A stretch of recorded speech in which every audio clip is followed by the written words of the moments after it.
Si vous savez faire marcher un lave-linge, vous savez faire marcher un micro-ordinateur aussi puissant et performant qu'un compact. 1. Vous choisissez votre programme. 2. Vous appuyez sur le bouton. Et salut tout le monde, aujourd'hui on se retrouve dans une vidéo dans laquelle je vais pas spécialement me faire des amis. La raison est simple, c'est que on sort de la période des fêtes et pendant la période des fêtes, j'ai vu quelques procédés marketing qui me dérangent pas mal. J'en avais d'ailleurs partagé quelques-uns sur le Discord de la chaîne qui m'avaient particulièrement agacé pour rester poli. Et ça faisait un moment que je pensais faire une vidéo sur cette thématique-là, à savoir les méthodes marketing que l'on retrouve dans le hardware que j'aimerais tout bonnement voir disparaître. On va en parler juste après la sponsor. Le sponsor de cette vidéo, normalement vous commencez à bien les connaître, il s'agit de Godil24. Vous venez d'acquérir ou de monter un nouveau PC qui est dépourvu de système d'exploitation, vous n'avez accès qu'au BIOS, alors même si les BIOS sont très sympas de nos jours, c'est quand même plus sympa d'avoir accès à un système d'exploitation pour profiter de sa machine. Dans ce cas-là, la solution c'est Godil24. Vous y trouverez des clés officielles de Windows 10 ou encore Windows 11. Et vous pourrez même profiter d'une réduction de 50% sur les clés Windows avec le code ALD50. Si c'est plutôt le pack Office qui vous intéresse, vous le trouverez aussi avec une réduction un peu plus conséquente avec le code ALD62, vous profiterez de 62% de réduction. Et si jamais vous avez besoin des deux, à savoir Windows et le pack Office, profitez-en parce qu'avec le code ALD62, vous avez aussi 62% de réduction sur le bundle Windows plus Office. Pour procéder, c'est très simple, une fois que vous avez décidé ce que vous voulez acheter sur le site, par exemple ici une clé de Windows 11, il vous suffit de l'ajouter au panier, d'aller directement voir dans le panier. Dans l'espace prévu à cet effet, vous ajoutez le code pour pouvoir profiter de la réduction, ici ALD50. Vous cliquez sur utiliser le coupon et vous profitez de la réduction. Regardez, je suis passé de 27 € à 13,55 €. Wow. Vous faites continuer le paiement et vous choisissez votre méthode de paiement, par exemple le paiement sécurisé via PayPal. Et de toute manière, si vous avez le moindre doute sur la procédure, eh bien il y a quelques temps j'avais fait une vidéo dédiée pour expliquer comment utiliser le site de Godil24, donc je vous le mets dans la description. Une fois le paiement effectué, Godil vous enverra là où les clés CD dans votre boîte mail. Donc surveillez bien votre boîte mail et n'hésitez pas à jeter un coup d'œil dans les spams si le mail n'arrive pas. Et si réellement il y a un problème, ce qui peut toujours arriver, Godil24 s'engage à vous rembourser via le service après-vente 7 jours sur 7, 24 heures sur 24. Merci à eux de soutenir la chaîne et merci à vous si vous faites des achats via les liens en description, car ça vous permet de soutenir la chaîne indirectement. Ceux qui me suivent le savent, hein, ça fait déjà un petit moment que j'avais décidé de ne plus parler d'actualité hardware sur la chaîne. Il y avait plusieurs raisons à ça, mais il y en a deux principales. La principale, c'était d'ailleurs les méthodes marketing employées, et la deuxième principale, c'était certaines stratégies concernant le hardware qui étaient mis en avant par les marques. Et le déclic, je l'ai eu au moment où j'ai sorti la vidéo sur les cartes graphiques milieu de gamme que l'on a eu sur cette génération. Et j'insiste, hein, le milieu de gamme, que ce soit du côté d'NVIDIA ou même d'AMD. Parce que les méthodes marketing qui a été utilisé par les marques pour cacher les défauts de ces cartes là, vraiment c'était nauséabond. Et je sais pas vous, mais je trouve que ces dernières années, eh bien on subit de plus en plus le marketing des marques et il y a des trucs qui sont de plus en plus limites. Donc cette vidéo c'est un petit peu un coup de gueule sur les méthodes marketing limites que l'on retrouve dans le hardware à l'heure actuelle. Et pour ce faire, je vais prendre quelques exemples concrets que je vais vous présenter en voix off. Il y en a certains que j'ai partagé déjà sur Discord. Et une fois que je vous aurai montré, même si je vous aurais déjà dit quelques trucs qui m'énervent là-dessus, eh bien en face caméra, je vais vous dire vraiment ce qui est problématique avec ces exemples. Bref, on attaque le sujet de la vidéo avec le premier exemple. Le tout premier exemple, il s'agit des graphiques qui représentent les performances qui ont été mesurées, mais directement produits par les marques qui vendent les composants. En gros, des marques qui fabriquent des composants tels que des cartes graphiques, hein, c'est l'exemple que j'ai choisi, eh bien ils font eux-mêmes des benchmarks, puis ils publient les résultats directement sur leur site. Je passe en voix off pour vous présenter ça, vous allez très vite comprendre. Vous le voyez, je suis directement sur le site officiel d'NVIDIA et on va aller voir directement leurs graphiques pour les performances. Donc on nous propose toutes les RTX 4000 que l'on a à l'heure actuelle, ou du moins presque. Pourquoi presque? Parce que la 4070 Ti tout court a disparu et idem pour la 4080. Mais bref, là je suis sur la RTX 4070 et regardez ce graphique. Et bien déjà, on n'a pas de nombre de FPS de référence. On a seulement des multiplicateurs. Les performances x1, donc le 100% on va dire, étant la RTX 3070 Ti. On a quelques informations concernant les conditions de test. On a donc la définition 2560 par 1440 avec les paramètres du jeu au maximum, le DLSS réglé en qualité et fonctionnalité de génération d'images sur RTX 40, donc les 4000. On connaît ensuite le processeur et la quantité de mémoire que l'on a ainsi que le système d'exploitation. Que l'on ait ces trucs là, c'est plutôt bien, mais ça reste malgré tout assez vague. On ne connaît pas quel type de mémoire on a, on ne connaît pas non plus la fréquence de la mémoire, on ne connaît pas la version des pilotes utilisés, ni la version des jeux qui ont été utilisés. Notamment sur Cyberpunk qui est très mise en avant, et bien en fonction des mises à jour, ça varie pas mal. Notamment depuis l'arrivée du Ray Reconstructor que l'on a eu avec le DLSS 3.5, ici on n'a pas d'informations sur quelle version du DLSS est utilisée. Donc comme je le disais, la première chose que j'ai remarqué qui me dérange, c'est cet effet multiplicateur. Alors ça c'est beau, c'est pour vendre via le marketing. Regardez sur Microsoft Flight Simulator, on a 2 fois plus de performance que la 3070 Ti. Sur Cyberpunk avec la version RT Overdrive, on a jusqu'à 3,5 images par seconde en plus, etc. etc. Sauf que c'est particulièrement vague. Et en plus de ça, on voit qu'ils utilisent le DLSS, DLSS plus RT, mais comme je l'ai dit juste avant, on ne sait pas quelle version du DLSS est utilisée. Ils nous disent que quand c'est disponible, ils ont utilisé le frame generator, donc le DLSS 3. Mais par exemple sur Cyberpunk, on ne sait pas s'ils ont utilisé le DLSS 3.5. Et surtout, ils se gardent bien de comparer face à la concurrence. Mais même en comparant à la concurrence, on le verra tout à l'heure, eh bien c'est pas forcément gage de graphique qui soit réellement objectif. Sur Cyberpunk par exemple, avec la version Overdrive qui est tout simplement la version avec le path tracing, quid des performances donc sans le path tracing dans la version RT normale, mais aussi les performances sans le frame generator. Je me demande vraiment ce que ça donne pour ceux qui n'aiment pas le frame generator. Bref, c'est clairement un graphique qui est là pour mettre en avant la 4070. Surtout que vous allez voir quand on se balade dans les tests, et bien si je vais sur la 4070 Super, on a la 4070 Super qui est opposée à la 3070 et la RTX 2070, bref pourquoi pas. Et bien que cette fois-ci ça soit la 3070 tout court et non pas la 3070 Ti comme tout à l'heure, donc une carte moins performante et en plus on est sur la 4070 Super, donc une carte plus performante. Sur Cyberpunk, donc certes avec la nouvelle extension, ça c'est bien, il précise, ça nous donne un peu plus l'idée de quelle version l'on a. Cette fois-ci il nous précise qu'il y a le DLSS 3.5 avec le Ray Reconstruction et les génération d'images, etc., etc. On est sur la même configuration. Comment ça se fait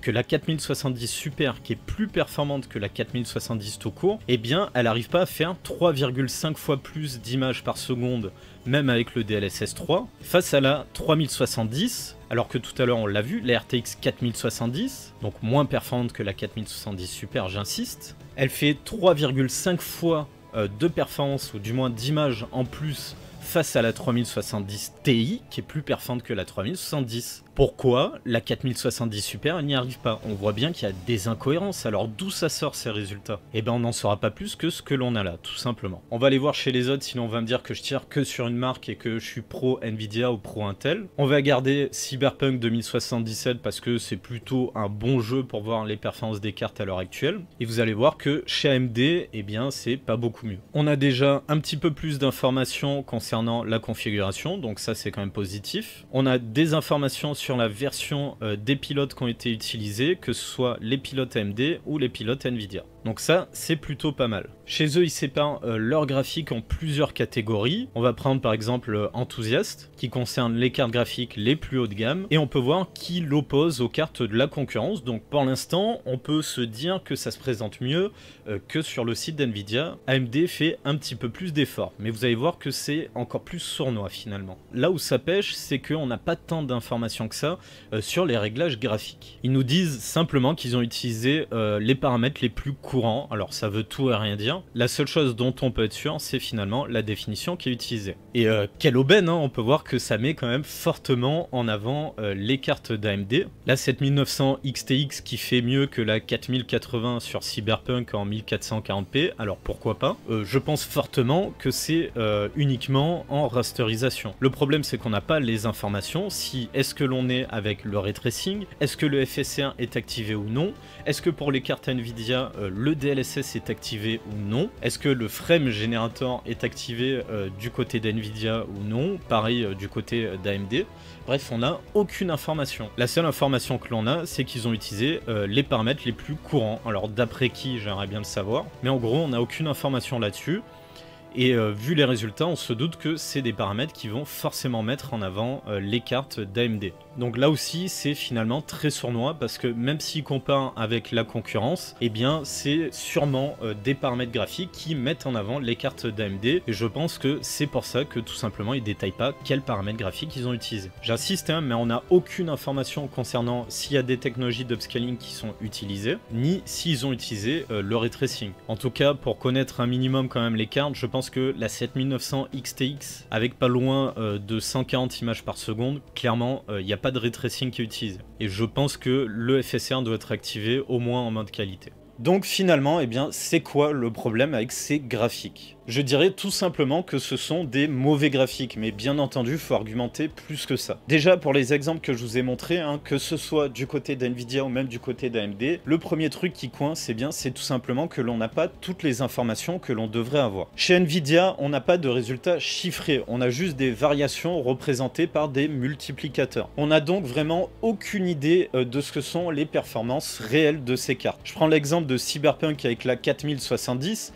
c'est beau de nous vendre 3,5 fois plus de performance que la 3070 Ti, je précise, mais si on passe tout simplement de 2 images par seconde à 6 à 7 images par seconde, bah, ça va pas changer grand chose, ça restera injouable. Et il manque aussi certains tests, par exemple, j'aurais bien aimé connaître ce que vaut la 4070 face à la 3070, mais sans utiliser le frame generator du DLSS 3. Après, on se doute de pourquoi ils n'ont pas fait ça, tout simplement parce que ça montrait que finalement la 4070 par rapport à la 3070, bah, elle apporte pas tant de choses que ça, si ce n'est le DLSS 3. Bien entendu, il y a un gap de performance, mais il reste plutôt contenu, et surtout si on devait faire un ratio performance-prix, et bah, ça change pas grand-chose. Et ça, on se doute que sur leur site officiel, NVIDIA, ils n'ont pas envie d'en parler, ils n'ont pas envie de le mettre en avant, tout simplement parce que ce n'est pas bon pour les affaires. Et chez AMD, c'est pareil, on a des informations que l'on n'a pas. On n'a pas les paramètres graphiques qui ont été utilisés, et ça, c'est là aussi pour de très bonnes raisons. On nous dit tout simplement qu'ils ont utilisé les paramètres graphiques les plus courants, mais les plus courants pour qui et surtout pour quelles raisons? Est-ce que c'est les paramètres graphiques les plus courants quand on utilise des RX 7000? Je pense que oui. Les performances en ray tracing sont moins bons avec les cartes d'AMD. Je me doute donc que les paramètres les plus courants pour les utilisateurs de cartes graphiques AMD, eh bien c'est sans le ray tracing. Et là, bien entendu, en rasterisation, ça met pas mal en avant les cartes d'AMD, et surtout sur le site d'AMD, vous pourrez aller voir vous-même, je vous l'ai pas montré, mais ils ont aussi des graphiques où ils montrent le ratio performance-prix. Et bien entendu, en rasterisation, eh bien ça se passe très bien pour les cartes d'AMD. Et là, je trouve que c'est encore plus sournois parce que à la base, on voit qu'ils ont fait un effort supplémentaire par rapport à NVIDIA. Ils ont comparé par rapport aux cartes de NVIDIA. On a plus d'informations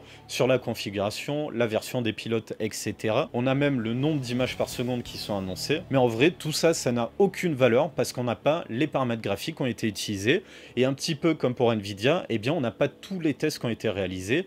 Par exemple, même si c'est pas précisé, je me doute fortement au vu des résultats, eh bien, on n'a pas les tests avec le ray tracing d'activer sur les jeux qui fonctionnent avec le ray tracing. Encore une fois, tout ça pourquoi? Eh bien, tout simplement pour montrer des graphiques qui mettent en avant leur carte. Eh bien, c'est pas flatteur de mettre en avant les performances qui sont pas terribles avec le ray tracing activé. Donc, que ce soit dans un cas ou dans l'autre, c'est vraiment des pratiques qui sont totalement discutables. Parce que vraiment publier des graphiques en entretenant un espèce de flou, en ne donnant pas toutes les informations, tout simplement pour publier des graphiques qui sont du coup faussés, simplement pour mettre en avant leur carte graphique qu'ils vendent, je trouve vraiment que c'est une méthode qui est pas terrible. Et j'aimerais bien tout simplement qu'ils ne publient pas de graphiques si c'est pour faire ça. Et en vrai, ça me dérange beaucoup parce que je me rappelle pas que par le passé, eh bien, les marques publiaient directement des graphiques sur leur site officiel. Je sais pas depuis quand ils font ça, mais dans mes souvenirs, eh bien, ils laissaient ça tout simplement à la presse hardware indépendante. Et en vrai, je trouve que c'était bien mieux comme ça. Parce qu'au moins, ça évitait la sensation d'être pris pour des cons. Allez, deuxième exemple, celui-ci je l'avais partagé sur le Discord, vous allez voir, mais vraiment j'ai halluciné quand j'ai vu ça. Là on a maintenant vraiment du lourd et ça nous vient de la part de Corsair. Ce que vous voyez là, c'est un screenshot qu'un ami m'a envoyé, ça vient de la page Facebook de Corsair. Il a vu la pub défiler donc sur Facebook. Et regardez ça, on nous promet jusqu'à 30% de FPS en plus en passant de la DDR4 à la DDR5. 30% d'images par seconde en plus les gars, ça veut dire qu'ils parlent dans les jeux vidéo, hein. Quand on parle de FPS, généralement c'est dans les jeux. Et clairement moi quand je vois ça, j'ai vraiment la sensation qu'on nous prend pour des cons. J'ai pas plus à dire parce qu'il n'y a pas de petites lignes, hein. C'est vraiment ça. C'est-à-dire qu'ils précisent pas qu'ils sont partis par exemple d'une seule barrette de DDR4 sans le dual channel, avec une fréquence toute pourrie, admettons 2400 mégatransferts par seconde, face à la barrette en DDR5, 32 Go, dual channel, quad rank, pourquoi pas, avec une fréquence par exemple de 8000 mégatransferts par seconde. Non, c'est pas précisé. Et pourquoi? Parce qu'il se réfugie derrière le jusqu'à. Vous pouvez être sûr et certain que dans ce genre de cas-là, si juste avant vous avez jusqu'à, c'est que vous avez que du bullshit juste derrière. Et en plus de ça, il n'y a aucune information, donc ce genre de chiffre sorti du chapeau, c'est le pire du pire. Je suis donc allé voir sur le site de Corsair directement, sur la page qui est dédiée à la mémoire DDR5, voir si on retrouve donc ce chiffre des 30% face à la DDR4 et surtout dans quelles conditions. Je vous fais défiler l'entièreté de la page dédiée à la DDR5 Corsair et regardez, bizarrement, on ne parle pas de 30% d'images par seconde en plus. Voilà, on n'a que ça. En revanche, vous l'avez vu passer, on a un petit graphique ici, et il compare de la DDR5 4800 à la DDR5 7200, et c'est uniquement dans des utilisations applicatives qui généralement profitent pas mal quand on a une meilleure RAM, mais rien sur le jeu vidéo, ou du moins les 30% d'FPS en plus. Et pour tout vous dire, j'ai même fait une recherche via l'image, hein, pour trouver la source de l'image qu'on avait sur Facebook, et bizarrement, Google ne trouve absolument rien, donc à mon avis, ils ont dû se faire taper sur les doigts suite à cette pub et ils ont très vite fait de la retirer parce qu'ils ont vraiment dû avoir des problèmes avec cette pub. En tout cas, impossible de retrouver quoi que ce soit concernant cette publicité. Vraiment, mais qu'est-ce que je peux dire sur ce genre de truc? C'est un truc de dingue quand même. Sortir des plus 30% d'images par seconde comme ça, un chiffre totalement sorti du chapeau, sans justification, et juste en passant de la génération DDR4 à la DDR5, mais je trouve que c'est vraiment un truc de fou. Vraiment, c'est un chiffre qui est sorti totalement de nulle part, qu'on vous affiche comme ça, en gros, sur les réseaux sociaux. Vous avez jusqu'à devant, et en général, quand vous avez jusqu'à, juste avant, un gros chiffre comme ça, vous pouvez être sûr que ça veut tout et rien dire. Et vraiment, j'insiste, il n'y a pas de petite ligne, parce que je sais que dans les commentaires, on va dire, je suis sûr, ils ont eu ce résultat-là en prenant une seule barrette de DDR4 avec une fréquence toute pourrie, face à deux barrettes de DDR5 en dual channel, voire peut-être même quad rank. Ça, je veux bien l'entendre, mais dans ce cas-là, faut mettre une petite ligne. Je me demande même si c'est légal de ne pas le préciser. Surtout que si pour afficher ces résultats dans vos têtes, vous avez utilisé une seule barrette de DDR4, donc sans le dual channel et sur un seul rank, mais que vous avez fait face à deux barrettes de DDR5, donc dual channel et peut-être même des barrettes dual rank, eh bien c'est parfaitement menteur que c'est le passage de la DDR4 à la DDR5 qui vous a donné ces performances. C'est le fait de profiter du dual channel et du quad rank qui vous fait gagner autant de performances. C'est un résultat qui est faussé, c'est pas uniquement passer de la DDR4 à la DDR5. Donc là, je pense vraiment qu'on est face à quelque chose qui doit être mensonger. Après, je peux pas en être sûr, et c'est ce qui me dérange aussi, c'est qu'il ne précise pas les conditions du test pour avoir ces résultats. Donc vraiment, ce genre de promesses de gains de performance, mais qui sont totalement sortis du chapeau, mais c'est le genre de truc que je veux voir totalement disparaître. Parce que, sans déconner quand même, faut se rendre compte, on nous promet 30% d'images par seconde en plus, simplement en passant de la DDR4 à la DDR5. Sérieux quoi. Franchement, niveau foutage de gueule, on est quand même un niveau au-dessus. Dernier exemple, et celui-ci, je le trouve vraiment sournois. C'est celui que je trouve le plus sournois et il me fait tout simplement péter des câbles. Vous le verrez, mais parce que ça donne une perte de confiance dans toute une catégorie du monde du hardware et ça me dérange beaucoup. On est sur de la publicité sous couverture, donc de la publicité qui n'a pas l'air d'être de la publicité et ça vraiment, ça me dérange. Là, on arrive vraiment dans un cas qui me révolte parce que vraiment, c'est de la manipulation. Il s'agit d'un article qui nous vient de Frandroid et vraiment, je trouve que c'est peut-être une des pires choses qui existent. existe, parce que sous couvert de guide d'achat ou de bons conseils, et bien finalement vous êtes face à purement du marketing. C'est un article qui est juste pour vous vendre un produit bien particulier, c'est des cartes graphiques Nvidia. Sauf que le post, et ben vous le voyez, en gros titre on a bien choisir sa carte graphique. En description on peut lire de 300 à 1370 €. Voici comment choisir une bonne carte graphique. L'image est un lien, je clique dessus. Et quand on clique dessus, transformation du titre, on passe de 300 à 1370 €. Comment bien choisir sa GeForce RTX 4000 au pied du sapin? Parce que cet article, il est sorti juste avant Noël, le 8 décembre précisément. En gros, c'est un article, alors oui, écrit ici, sponsorisé par Nvidia. En vrai, avec un peu d'esprit critique, et ben on s'en rend compte directement. Mais en vrai, ça me dérange parce que même si c'est écrit, c'est présent, ok, juridiquement parlant, il n'y a pas de problème. Mais je trouve que ça sournois parce que c'est très discret. L'image qui nous renvoie sur cet article, eh bien, il parle bien de bien choisir sa carte graphique tout court, pas sa carte Nvidia. La description, pareil. Et en vérité, c'est juste écrit en dessous quel RTX choisir en 2023. Et pour moi, c'est totalement l'inverse qu'il devrait y avoir. C'est quel RTX choisir en 2023, ça devrait être écrit en gros ici. Déjà, pour moi, on est face à une petite tentative de manipulation. Et quand on sait que sur les réseaux sociaux, la plupart des gens, eh bien, ils s'arrêtent aux images et aux titres, ils vont pas plus loin, eh bien, il y a de grandes chances que ça marche. En gros, pour résumer, eh ben, ils mettent quelques benchmarks, ils donnent quelques bons conseils pour choisir sa carte graphique, mais il n'y a que des GeForce RTX 4000. Donc ça a vraiment pas grand intérêt au niveau des tests qu'ils ont fait. Ils nous donnent quelques petits conseils en fonction du budget, quel RTX vous va bien, mais que les RTX. On parle pas du tout des RTX 3000 que l'on pourrait trouver d'occasion, et encore moins des cartes concurrentes, que ce soit d'AMD ou d'Intel. Et je dirais même que ça va peut-être même plus loin que ça, parce qu'il y a des moments, j'ai vraiment l'impression que c'est directement Nvidia qui a écrit certains paragraphes, et eux ils les ont copié-collé dans leur article. Par exemple, je vous laisse mettre pause pour lire ça, mais ça, clairement, j'ai l'impression que c'est le service marketing d'Nvidia qui l'a écrit. Ils le disent pas explicitement, mais en gros ils le sous-entendent. Le seul moyen de jouer dans des bonnes conditions à l'heure actuelle, eh bien c'est les GeForce RTX série 40. Et là vraiment je vais pas être tendre parce que autant sur les sites officiels des fabricants, on l'a vu tout à l'heure avec Nvidia, avec AMD ou même le site de Corsair pour la RAM, je dis pas que c'est bien, ça reste tout à fait critiquable, mais on peut comprendre le geste, ils défendent leur paroisse, ils sont là pour vendre leurs produits, donc forcément ils les mettent en avant de la manière dont ils le peuvent. Et là on est sur un site hardware, enfin pas vraiment hardware mais plutôt orienté sur la tech, qui est censé être indépendant. Et je peux tout à fait comprendre qu'on ait des partenariats avec les marques pour avoir des rémunérations, surtout dans la presse écrite où c'est de plus en plus difficile dans le monde du hardware. Je veux dire, ils les brossent tellement dans le sens du poil dans ce test que pourtant dans leur test il y a 2-3 bricoles qui sont intéressantes finalement, qui mettent en lumière les défauts des cartes. Je zoome pour que vous voyez mieux sur Alan Wake 2. Je prends ici la RTX 4060, regardez ça. En orange on a avec le DLA uniquement, en gris le DLSS en mode qualité, et en rose le DLSS qualité, plus frame generator et ray reconstruction. C'est là qu'on devrait avoir les meilleures performances. Ben là ça illustre parfaitement bien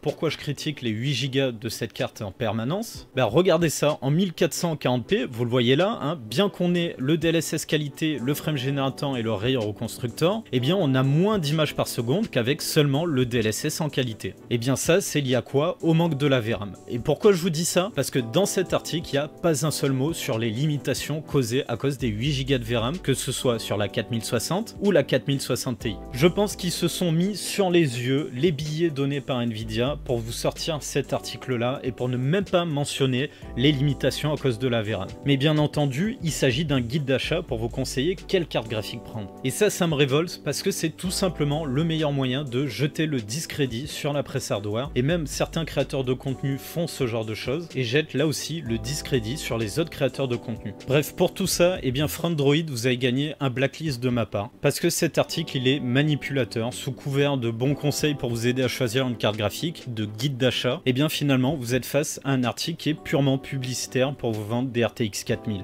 C'est un manque total d'éthique de votre part et cet article clairement c'est la poubelle de la presse hardware. J'espère vraiment que la somme que Nvidia vous a versée sera suffisante pour vous racheter une dignité un jour.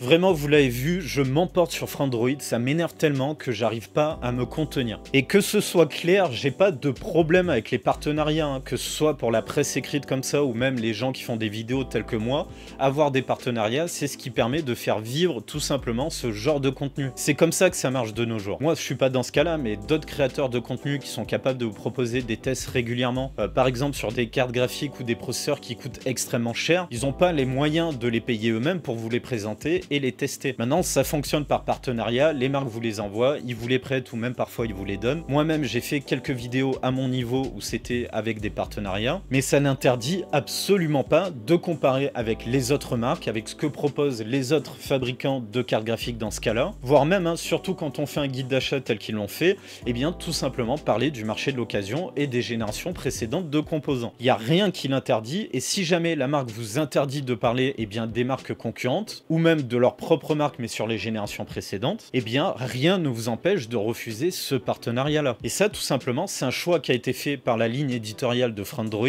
d'accepter de publier un article tel que celui-là. Et vraiment, je trouve que c'est un manque total d'éthique et surtout un manque total de considération de leurs lecteurs. C'est tout simplement à vomir. Là, ils étaient plus dans un rôle de presse tech, ils étaient tout simplement devenus un VRP pour la marque Nvidia. Bref, on va arrêter de taper sur ce site et on va revenir sur l'exemple en lui-même. Pourquoi je vous montre ça et pourquoi surtout j'aimerais que ce genre de pratique ça disparaisse. On a donc là un site de presse que l'on pourrait croire en tout cas indépendant. C'est le but d'avoir des sites tels que celui-là qui ne sont donc pas siglés Nvidia, c'est pas des gens qui travaillent chez Nvidia et on est donc en attente d'un vrai avis, d'un avis qui est au moins impartial ou du moins qui essaie de l'être. Et généralement si on consulte ce genre de site, et bien là où c'est sournois, c'est qu'on est en confiance. Ces gens-là, surtout Frandroid, ils publient énormément de guides d'achat. Un guide d'achat à la base, il est là pour vous rendre service à vous et sous couvert de cette image, eh bien on est là pour vous aider à bien choisir quelque chose. En réalité, ils vous prennent pour des idiots, ils sont en train de vous manipuler et ils vous poussent tout simplement à acheter du matériel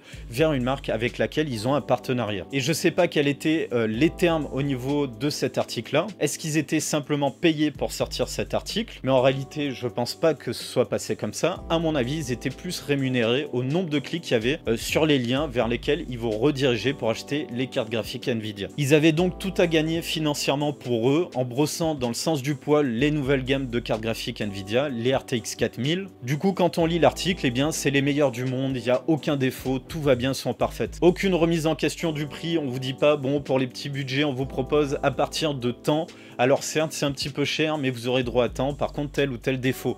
Il n'y a même pas de ça, c'est simplement pour les petits budgets, vous avez droit à ça, c'est le top pour le 1080p, vous pouvez même tester en 1440p, c'est ce qui est écrit dans le site, sans aucune remise en question, ni même mise en garde à cause par exemple des 8 Go qu'on a sur la 4060, qui sont déjà limites sur certains jeux et qui seront encore plus limitants à plus long terme. Bref, méfiez-vous vraiment du contenu qui est produit des fois par des sites tels que celui-ci, ou même des créateurs de contenu en vidéo que vous pouvez retrouver sur YouTube, il y en a pas mal aussi, et vraiment c'est extrêmement sournois. Quand vous savez que vous êtes en train de lire ou de regarder une vidéo qui a été tout simplement sponsorisée par des marques, eh bien c'est là qu'il faut vraiment activer son sens critique et le mettre en alerte. Même si légalement on peut rien dire parce que c'est noté que c'est un article qui est sponsorisé par Nvidia, je le comprends totalement, mais on l'a vu, hein, c'est tout simplement 3 pauvres mots écrits en tout petit, en plus avec une couleur qui est proche du fond du site que l'on a consulté. Bref, c'est ultra discret et c'est sûr et certain qu'il y en a qui le verront pas forcément. Eh bien ça reste vraiment des méthodes tout à fait discutables que j'estime qui manquent totalement d'éthique quand on est un site de presse hardware ou du moins de presse tech qui est censé être indépendant. Produire ce genre de contenu, je trouve que c'est vraiment se rabaisser très bas. Et en vrai, à partir du moment où on est aidé par une marque pour produire une vidéo, qu'on est sponsorisé en gros, eh bien même si on essaie de le faire, c'est très compliqué de rester impartial. Parce que cette marque qui essaie de vous aider à produire du contenu, même si bien entendu c'est pas désintéressé, eh bien on n'a pas forcément envie de la planter quand on voit des défauts qui sont vraiment problématiques. C'est-à-dire que quand il y a des marques, eh bien tout simplement qui vous rémunèrent et qu'elles vous font vivre, hein, si jamais vous vivez du contenu que vous produisez, eh bien c'est très compliqué de rester impartial et inconsciemment on a tendance à minimiser parfois les problèmes. Donc vraiment faites attention à ce genre de contenu. Il y a des gens qui vont privilégier leur relation avec les marques, d'autres qui vont privilégier la relation qu'ils ont avec leur communauté et la protéger des marketing un peu foireux tels que ça. Donc vraiment faites attention et essayez de repérer à quel niveau ils mettent le curseur. Est-ce que c'est plutôt du côté des marques ou plutôt du côté de la communauté? En tout cas, ce genre d'articles ou même parfois des vidéos qui sont tout bonnement de la publicité, des articles où il n'y a aucune comparaison, aucun esprit critique, où juste on déroule le marketing de la marque, j'espère vraiment que ça va disparaître. En conclusion de cette vidéo, eh bien, je sais pas vous, mais vraiment, je suis usé par le marketing que l'on subit depuis pas mal d'années à l'heure actuelle. J'ai de plus en plus l'impression qu'il joue avec les limites de la légalité et surtout, eh bien, on s'en rend compte, ça trompe pas grand monde et vraiment, c'est usant. On se rend bien compte que c'est limite mensonger. Quand on voit des fois des choses comme ça, honnêtement, ma tête, c'est ça.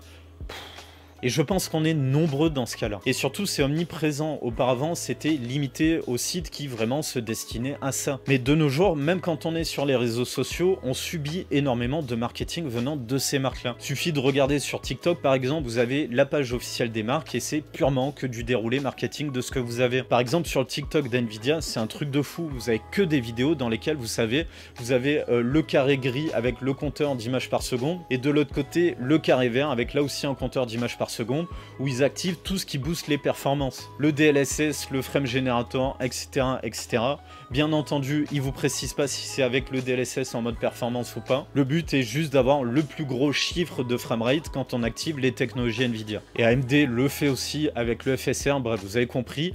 On retrouve ça de partout sur les réseaux sociaux, sur internet, sur les sites jeux vidéo, etc., etc. Ou des sites plus destinés à la tech généraliste, c'est-à-dire Frandroid que j'ai cité tout à l'heure. À la base, ils se destinent plutôt au téléphone portable. Ben, maintenant, ils font du hardware depuis quelques temps déjà. Et des tests hardware que tout simplement, comme je l'ai dit, eh bien, je blacklist parce que vraiment, c'est nul. Ils vont simplement dans le sens de celui qui paye. Donc vraiment, j'ai de plus en plus l'impression que le marketing dans le hardware, il est omniprésent et ça y va jusqu'à l'overdose. Et justement, pourquoi je parle plus de l'actualité hardware alors que c'était des vidéos qui fonctionnaient très bien pour moi et qui me demandaient pas énormément de travail? Tout simplement parce que l'overdose, eh bien, j'y suis arrivé. Allez, on arrive à la fin de cette vidéo, donc j'espère que ça vous aura plu. Comme d'habitude, n'oubliez pas de mettre le pouce en l'air ou encore de vous abonner si vous ne l'avez pas déjà fait. Dans la description, vous trouverez les liens vers les réseaux sociaux, la boîte mail, etc., etc. Vous connaissez. Il y a aussi ceux qui soutiennent la chaîne, donc les liens pour le sponsor, mais aussi pour le site overclockingpc.eu. Je l'ai dit dans la précédente vidéo, mais dernièrement, ils ont carrément fait une section dédiée au rétro hardware, donc n'hésitez pas à aller voir. Bref, on arrive à la fin de la vidéo, donc comme d'habitude, prenez soin de vous et on se retrouve dans la prochaine vidéo.